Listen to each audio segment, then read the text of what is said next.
I think we will get started. I'll throw it over to you just for obviously those all joining. If there's any questions to Peter, just type them in the box and we'll get to them. But Peter, isolated Peter, I'll throw it over to you and good luck. Thank you, Simon. You can hear me okay? Yep. Perfect. All right. Thank you. We'll get going. Hi, everyone. Thanks for joining me today. So I'm just going to run through the presentation, kicking off initially with how the COVID-19 is impacting our business. So we'll start there and get on to what RightCrowd actually does and get into a little bit more of the financial information in the summary as we wrap it up. So this is what we're dealing with at the moment. Obviously, following local authority directives around the world, we've actually got a number of offices around the world, in Belgium, a couple in the United States, one in Manila with a research centre over there, and our main R&D facility here on the Gold Coast. We've got about 145 people, and we actually went to a work from home policy a number of weeks ago, in line with a number of our larger customers, which had jumped the gun to ensure that the disruption wasn't too bad. Fortunately for us, the majority of our work can continue. Certainly, parts of our organisation will be far more productive because the engineering side gets to lock themselves away for a while to accelerate some of our R&D efforts. The customer interaction continues quite smoothly because all of our interactions were typically remote anyway. We did have to extract a couple of people out of some projects over in Europe recently, and we'll continue with some of those projects remotely. We're continuing with the client delivery with the major clients, and the key for RightCrowd is the majority of our customers, although impacted, are so substantial and so critical to delivery of goods around the world, and the technology that we use on a day-to-day basis, the critical infrastructure, the power generators, etc. The majority of those organisations have to continue pretty much at full steam ahead, if not quicker than what they were doing previously. So we're essentially a part of that critical supply chain to those organisations, and we've had to have those processes in place to ensure that we're ready to support them, which we're doing quite well to date. The other thing that we've noticed is that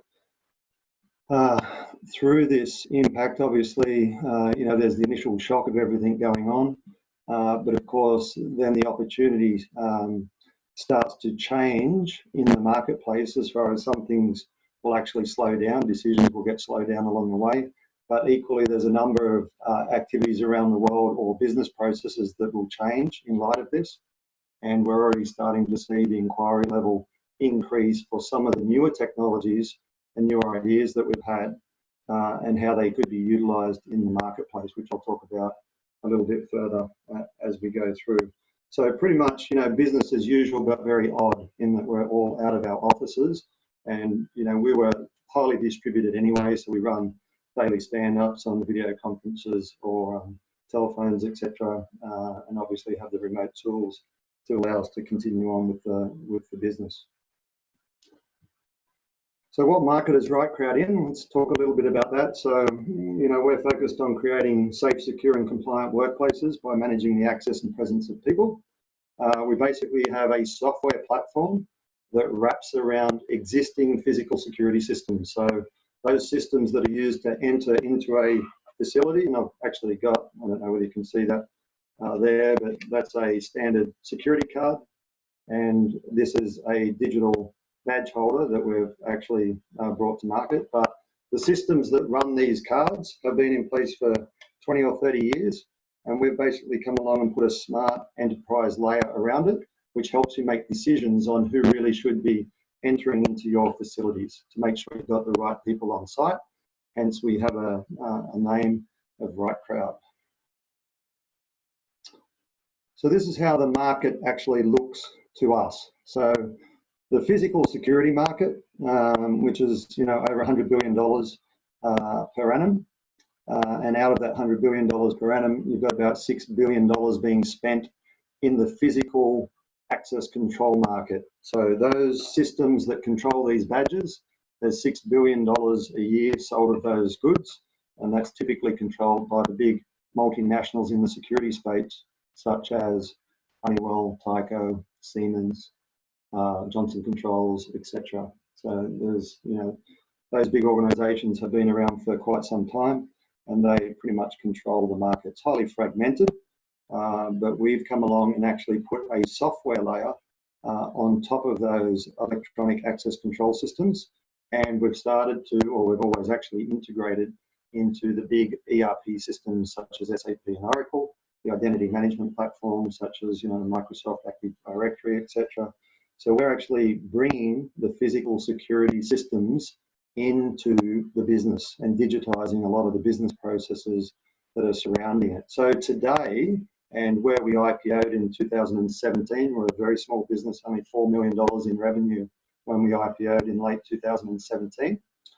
So that is the main core platform that we've been developing, which we've seen an opportunity. It's taken us 15 years to get there, highly focused on research and development, but really starting to commercialize the technology as we go now. So this particular part of the business that we're focused on in this green space is very close to cash flow break even. And in the last 12 months, we've actually acquired a couple of companies that allow us to move into the presence control space, which is a new definition around a new market. And also we've actually seen some opportunities in the cyber security space or the IT space around insider threats within large enterprises. So we've been building some solutions or a particular product that we've recently launched in that market as well. So the way we see it is at the top line, the physical security market, very large, very slow as far as innovation and the fact that it's based on a lot of hardware that's been around for a long time. And down the bottom, of course, there's lots of innovation and lots of money going into the logical security side. And that's pretty much dominated by all the big tech companies in the world. So we certainly haven't wanted to play in that space because we've actually had this space very much to ourselves, building out these solutions. But as we go along, we see that these two domain spaces will converge. And we have two particular areas that we're focused on, which are in our innovation labs. And that's where any of the losses in the business today are actually being carried in here as we invest into the future. And these actual industries will actually start to converge. They're actually converging now. And I'll talk a little more about how quickly or slowly they may be appearing to converge. So the right crowd market space is sitting between the enterprise systems, which are obviously multi-$100 billion markets in the SAP, Oracle, Microsoft space that actually control organizations. We've got the physical security space, which I've talked about previously with the hardware-centric solutions. And basically we're sitting and bridging those particular industry gaps. And typically it's large organizations that are looking to bring their physical security systems and the way that they actually manage people into these environments. We've obviously also brought in the cybersecurity market. We don't specifically want to compete against all the cyber companies out there. We see a particular niche, and it relates to how physical security interoperates with the threats or the internal threats within organizations, and how do we identify where those threats are actually coming from. So we have a new product called Right Crowd IQ that's actually being launched in this particular space. Again, I'll get to that in a few minutes' time. So I will spend a couple of minutes talking about our product offerings. I won't get too technical, but these two particular solutions here are the original enterprise software platform that we've developed over the last 15 years. And it makes up over 90% of our revenue to date. Last year it grew again at over 60%, and we expect this particular space to grow again by around 40% plus this particular year. So going very well. It's basically based on large enterprise software sales with a 20% support and maintenance off the back of it, and implementation fees from our professional services team, or we sell it in a subscription license where a customer can just pay on an annualized basis, and they also pay to have the software actually installed on their enterprise environments. These particular systems are focused on managing the processes relating to people coming on site. So as you can see there, we're focused on onboarding and offboarding people into their environments, making sure that you've got the right certifications and competencies to actually get on site. We obviously came originally from the large Australian miners here, and we'll focus very much on, do you have the right insurance policies? Do you have the right certifications? Do you have an electrical certificate? Do you have confined-space training? All that information is typically stored in your learning management systems, and we would be scouring those environments to ensure that the people coming on site have the appropriate credentials.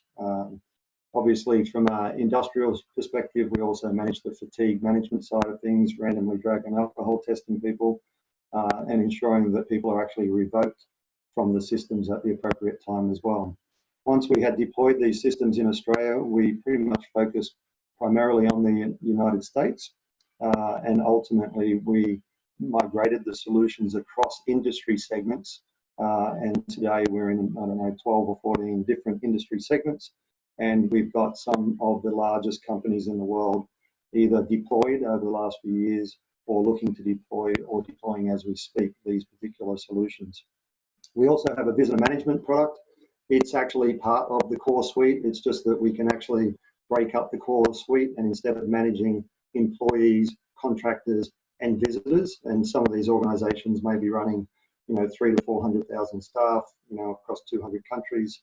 But of course, staff is one thing, then you've got all your long-term contractors in place, and then you've also got to manage the thousands and thousands of visitors that come in and out of your environments along the way. So once we had deployed those large visitor management systems, we actually broke out the visitor management component and allow it to be offered just as a standalone visitor management system in the marketplace. So we often start with deployments there and often grow it into a larger workforce management opportunity. So that was 90% of our revenue. This is the new area of our business. Obviously, we're still investing in this area, and we're bringing these products to market as we speak. I'm going to talk a little bit about the presence control later on in a few more minutes, and I'll also defer the access analytics or RightCode IQ around the IT space. But these are new areas which I've got some slides about how those piece together in a couple of minutes. So this is the only technical or architecture diagram I'm going to show you today, so I'll just spend a couple of minutes explaining how this actually sits together. So the box in the middle is the existing physical security market. So pretty much every building in the world, every large organization in the world, every mine site, every industrial site, every chemical plant, every power station is actually controlled from a hardware perspective to let people in and out of those facilities by these types of companies. And here's, probably 8 of the top 10 in the world. You'll recognize some of those brands, you won't recognize some of the others, but it's a very substantial industry. As I said, $6 billion a year of that hardware and software being sold into the market. And they literally have hundreds of thousands of deployments of these systems out there today.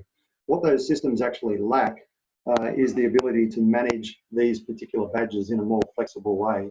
When you swipe your card on a building, so down here, when you swipe one of these cards on a building to access in, what those systems actually do is read the card number and determine whether that person is allowed through that door or not. But it knows nothing about some other things about you, which is, what happens if your insurance policy has expired, or what happens if some of your training hasn't been recertified? What if you don't have an open purchase order? What if you've been on site for more than 14 consecutive hours? Or what if you've worked more than 8 consecutive shifts in a row and the business rule says that you should now not come on site for 2 days? So there's all these business policies, and there's literally hundreds of them that have to be managed within these environments. When you apply that in real time across thousands or tens of thousands or hundreds of thousands of people, it becomes a problem that you actually can't manage manually. So it's the RightCrowd system that brings in another layer of intelligence above and beyond the hardware platforms and integrates back into the big enterprise systems. And as you see here, we've got the physical security systems at the bottom. We've got the big IT systems at the top, and we've got this RightCrowd rules and workflow engine and basically application set that's sitting on top of it and brokering a lot of the information between it. So we would have a customer that would hire 100,000 people at Christmas time to help with deliveries as they need to scale up their organization. And you have to actually onboard all those people. You have to request access through the RightCrowd system. It would be doing background checks. It would be getting additional approvals from line managers and supervisors, etc. And once all that's in place, that person will be fully compliant to come on site and they'll be notified that they're able to work. And more importantly, at the other end, as demand decreases after maybe the Christmas rush, you actually have to offboard those people on the appropriate date. So that rules and intelligence is actually managed at the RightCrowd level. And we have other customers that not only do that, but they'll deploy, kiosks, which you saw earlier, and out at the actual lobby. Another example would be a large corporate organisation. They have a reception area and they have a steady flow of lots and lots of visitors. That might be being managed in the RightCrowd platform. And of course, maybe you've got 30,000 people coming onto that facility on a day-by-day basis. And if you actually forget to bring your card, it becomes a very unproductive day for you, because the processes at the moment is pretty much very manual. So I'd have to go and find the security office. I'd have to explain where I lost my card, why I lost my card. They'd have to actually look you up in the system, find out what your credentials are, get another card for you, switch all those credentials to the other card, and then turn your old card off. So we have some organisations that have deployed maybe these kiosks on the left, and instead of having to go through that process, they literally turn up to the kiosk, they log in with their Windows credentials. Obviously, we can figure out who they are based on how they logged in, and basically then we can go and find them in the physical security system, figure out what access they had. We can turn off their old badge automatically, because that's a rule that RightCrowd can do, and then we could actually dispense a new card out of the kiosk, and they can literally skip the queues to get back into their organisation. So it's all about efficiency gains at scale in those particular examples. So, last one on the product side. So how do we go to market? So we initially started just by sitting on one access control system here with the major mining companies here in Australia. But over the last sort of 6 or 7 years, we've been building out that integration capability into the major security platforms around the world. And we've now integrated to these particular 8 systems, which probably make up 70% of the global market. And it's now we're able to meet the demands of most customers that have the inquiry on whether we could actually assist them. We've now got some relationships in place with some of these large vendors, and they're actually starting to take these solutions into the market on our behalf. So we would still be helping to deploy those systems today, but hopefully in the future we can get more of that work being done by our partners as we continue to streamline the deployments of these large systems.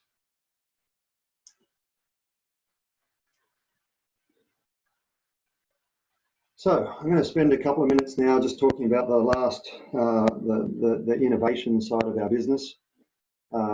This particular area here, we're seeing that, from a conceptual perspective, if you look at security, if you look into a building or a facility, they have usually a hard perimeter. So if you're going into a chemical plant, you typically won't be able to get in because there'll be physical barriers.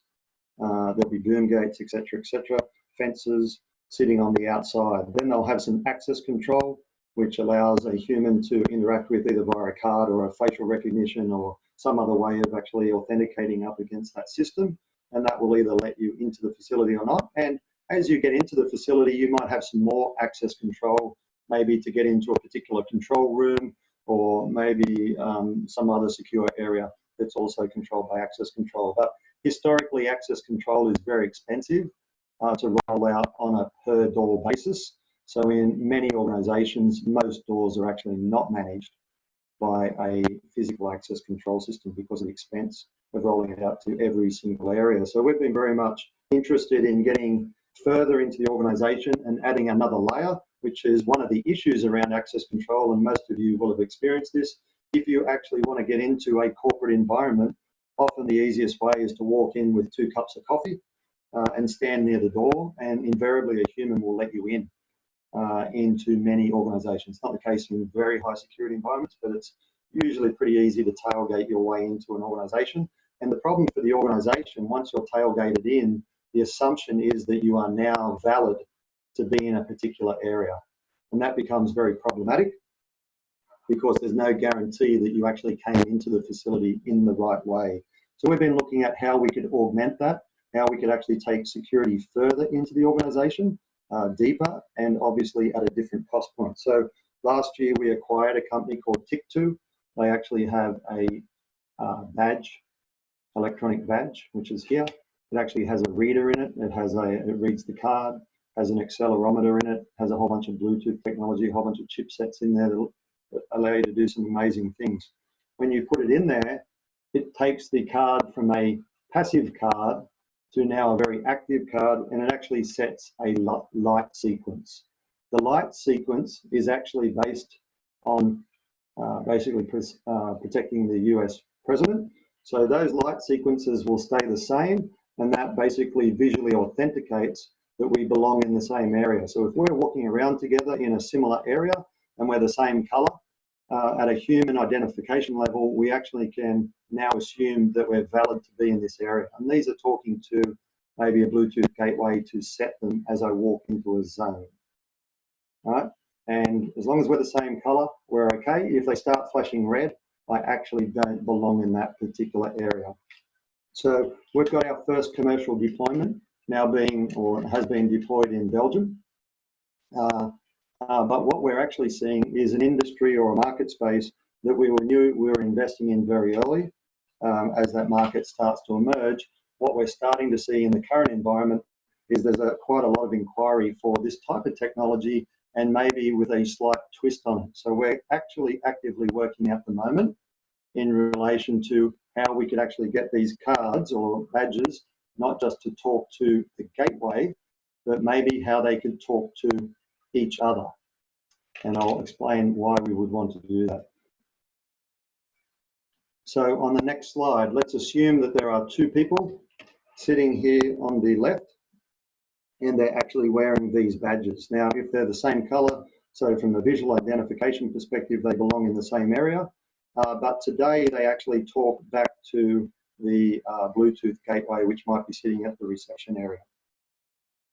There can be a slight twist on it that we've determined in the last month, that we can actually modify these badges to actually talk to each other, and we can identify how far apart these badges actually are. So we can basically have the badges communicating with each other as you walk around the organization for the day. If you're actually coming within a certain radius of someone, we can actually trap that, identify it, and start to actually identify who you've been in contact with over a period of time. So, you know, we see that it mightn't be in the short term, because obviously there's a lot to move forward over the next, you know, couple of months, but we certainly are starting to see the industry starting to move, and some of our larger customers starting to think about what are the implications down the track. How do we actually manage some of these risks as we go forward? So we've got some work progressing on those modifications. We've got all the infrastructure set up already, and we're looking to extend the capability of that particular solution at the moment. Peter, just because I know that we're going to be pressed for time shortly, Yep. do you want to just jump to slide 16 just to talk about just the offshore revenue and growth? Yep, we'll do that. So just to wrap up here, there's only a couple of slides here. So we're highly diversified. We moved from mining and moved into all these industry segments. They're very large clients, and this is the growth that we've had. So predominantly overseas based, 88% of our revenue comes from offshore, highly diversified in lots of industries and geographies. We've got an increasing proportion of revenue relating to recurring software revenue and license fees. So that's what we're very much focused on, building the software side of the business. And as you can see, since the IPO, we've got significant growth over the last 3 years, and our market cap pretty much staying the same over that same period of time. So the summary, you know, last year, so let's talk about last year, we had 9.5 or $9.4 million of revenue. That was a 70% growth from the year before. And this first half of the year, we've actually grown at 36%, taking us over $6 million for the first half of the year. 88% of our revenue was sourced overseas, and we've now got some, since the IPO, we've been able to build out some capability in the other offices around the world. We've got guidance of $13 million, or at least $13 million. And the way we see that at the moment is that things are changing. We're doing very well as far as all our customers are continuing with our projects. We expect that there will be some delays somewhere along the line, but we're also seeing the reverse of it, that we're starting to see different areas inquiring. So we're not quite sure of the impact yet, but we'll keep evaluating that over the next couple of months. But at the moment, it's been pretty much business as usual for us. We're looking to be cash flow break even with our core part of the business. Obviously, we're still investing quite heavily on those new areas of presence control in the cybersecurity space.